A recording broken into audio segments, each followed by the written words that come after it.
how to add GIF to Shopify product page. So all you have to do is simply go to your themes and then simply click on customize. Then the next step is to simply go to your product page. So simply click on products.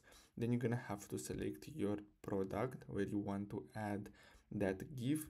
And then what you're gonna have to do next is simply click on add section, and then here you're gonna have to simply select the image. So here you can simply select the image banner, and then what you're gonna have to do next is simply click on explore here. So if you want, you can use their GIFs, or you can simply upload your own GIF here, and basically that's all you have to do. So if you don't want to get rid of this, as you can see, I have the image here, text, and then here I have this button. So if you want, you can simply remove them if you don't want them and leave only the GIF. So that's all for today's video. I hope you found this video helpful. Don't forget to like and subscribe. Thanks for watching.